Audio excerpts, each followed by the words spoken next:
ನಮಸ್ತೆ ಸ್ನೇಹಿತರೆ, ಶಕ್ತಿ ಚಾನಲ್ಗೆ ಸ್ವಾಗತ. ಹೇಗಿದ್ದೀರಾ ನೀವೆಲ್ಲರೂ ಚೆನ್ನಾಗಿದ್ದೀರಾ ಅಂತ ನಾನು ಭಾವಿಸ್ತೀನಿ. ಇವತ್ತು ನಾನು ಮಾಡಿ ತೋರಿಸಿರೋ ರೆಸಿಪಿ ಬೆಂಡೆಕಾಯಿ ಗೊಜ್ಜು.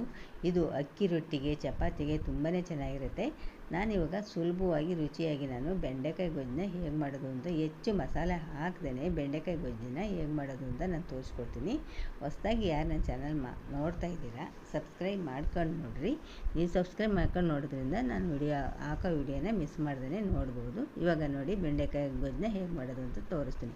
ಬೆಂಡೆಕಾಯಿನ ಚೆನ್ನಾಗಿ ತೊಳೆದ್ಬಿಟ್ಟು ಈ ಥರ ಸಣ್ಣದಾಗಿ ಕಟ್ ಮಾಡಿಬಿಟ್ಟು ಬಾಣಲಿ ಇಟ್ಕೊಂಡು, ಬಾಣಲಿನಲ್ಲಿ ನಾವು ಸ್ವಲ್ಪ ಎಣ್ಣೆ ಹಾಕಿಬಿಟ್ಟು ಕೆಂಪಾಗೋವರೆಗೂ ಕೂಡ ಬೆಂಡೆಕಾಯಿನ ಹುರ್ಕೋಬೇಕು. ಇವಾಗ ನೋಡಿ ಬೆಂಡೆಕಾಯಿನ ಎಷ್ಟು ಕೆಂಪಾಗೋವರೆಗೂ ಕೂಡ ನಾನು ಹುರಿದು ಇಟ್ಟಿದ್ದೀನಿ. ಈಗ ಒಂದು ಬಾಣಲಿ ತೊಗೊಂಡು ಬಾಣಲಿಗೆ ಒಂದು 3 ಸ್ಪೂನ್ ಎಣ್ಣೆ ಹಾಕ್ತೀನಿ.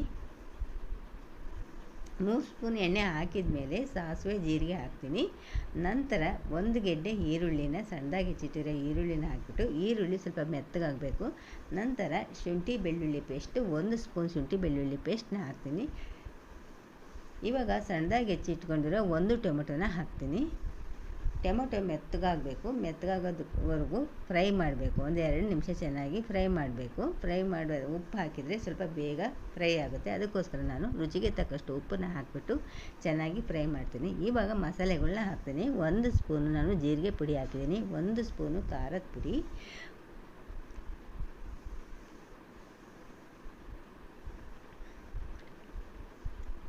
1 ಸ್ಪೂನು ಅರಿಶಿಣದ ಪುಡಿ ಹಾಕ್ತೀನಿ. ಖಾರದ ಪುಡಿ, ಧನಿಯಾ ಪುಡಿ, ಅರಿಶಿನ ಪುಡಿ ಮತ್ತು ಜೀರಿಗೆ ಪುಡಿ ಇಷ್ಟನ್ನು ಹಾಕಿದ ಮೇಲೆ ಚೆನ್ನಾಗಿ ಮಿಕ್ಸ್ ಮಾಡಬೇಕು. ಪುಡಿಗಳು ಹಾಕುವಾಗ ಉರಿಗಳನ್ನ ಕಡಿಮೆ ಇಟ್ಕೋಬೇಕು. ಉರಿ ಕಡಿಮೆ ಇಟ್ಕೊಂಡು ಪುಡಿ ಎಲ್ಲ ಹಾಕಿದ ಮೇಲೆ ಸ್ವಲ್ಪ ನೀರು ಹಾಕಿಬಿಟ್ಟು ಪುಡಿ ಬೇಯೋದಕ್ಕೆ ಬಿಡಬೇಕು. ಚೆನ್ನಾಗಿ ಪುಡಿ ಬೆಂದ ಮೇಲೆ ನಾವು ಸ್ವಲ್ಪ ಒಂದು ಅರ್ಧ ಕಪ್ಪು ಮೊಸರನ್ನ ಹಾಕಬೇಕು. ಮೊಸರು ಹಾಕಿದ ಮೇಲೆ ಸುತ್ತ ಎಣ್ಣೆ ಬಿಟ್ಕೋಬೇಕು. ಎಣ್ಣೆ ಬಿಟ್ಕೊಳ್ಳೋವರೆಗೂ ಕೂಡ ಚೆನ್ನಾಗಿ ಫ್ರೈ ಮಾಡಬೇಕು. ಒಂದು 5 ನಿಮಿಷನಾದ್ರೂ ಚೆನ್ನಾಗಿ ಸಣ್ಣ ಉರಿನಲ್ಲಿ ಫ್ರೈ ಮಾಡಬೇಕು. ಈಗ ಚೆನ್ನಾಗಿ ಫ್ರೈ ಮಾಡಿದ್ದೀನಿ. ಸುತ್ತ ಮಸಾಲೆ ಎಣ್ಣೆ ಬಿಟ್ಕೊಂಡಿದೆ. ಇವಾಗ ನಾವು ಹುರಿದಿಟ್ಕೊಂಡಿರೋ ಬೆಂಡೆಕಾಯಿನ ಹಾಕಬೇಕು. ಬೆಂಡೆಕಾಯಿ ಹಾಕಿದ ಮೇಲೆ ಚೆನ್ನಾಗಿ 1-2 ನಿಮಿಷ ಚೆನ್ನಾಗಿ ಉರಿಬೇಕು. ಮೀಡಿಯಮ್ ಉರಿ ಇಟ್ಕೊಂಡು ಚೆನ್ನಾಗಿ ಉರಿರಿ. ಖಾರ ಮತ್ತು ಬೆಂಡೆಕಾಯಿ ಹೊಂದ್ಕೋಬೇಕು. ಸ್ವಲ್ಪ ನೀರು ಹಾಕ್ರಿ. ಗ್ರೇವಿ ಬೇಕು ಅಂದರೆ ಸ್ವಲ್ಪ ನೀರು ಹಾಕ್ರಿ, ಆವಾಗ ಗ್ರೇವಿ ಥರ ಆಗುತ್ತೆ. ಗ್ರೇವಿ ಬೇಡ ಅಂದರೆ ನೀವು ಹಾಗೇ ಡ್ರೈಯಾಗಿ ಮಾಡಿಕೊಂಡು ಕೂಡ ತಿನ್ಬೋದು. ಇವಾಗ ನಾನು ಸ್ವಲ್ಪ ಗ್ರೇವಿ ಮೇಲೆ ಮಾಡೋದ್ರಿಂದ ಸ್ವಲ್ಪ ನೀರು ಹಾಕ್ಬಿಟ್ಟು ನಾನು ಮುಚ್ಚಿಬಿಟ್ಟು 1-2 ನಿಮಿಷ ಬೇಯಿಸಿದ್ದೀನಿ.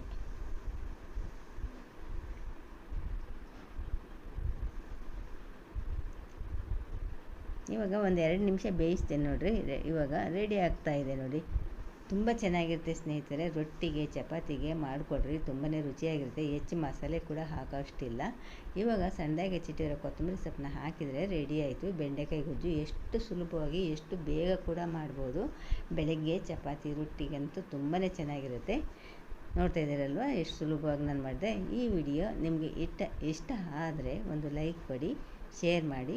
ಪ್ಲೀಸ್ ನನ್ನ ಚಾನಲ್ಗೆ ಸಬ್ಸ್ಕ್ರೈಬ್ ಮಾಡಿರಿ.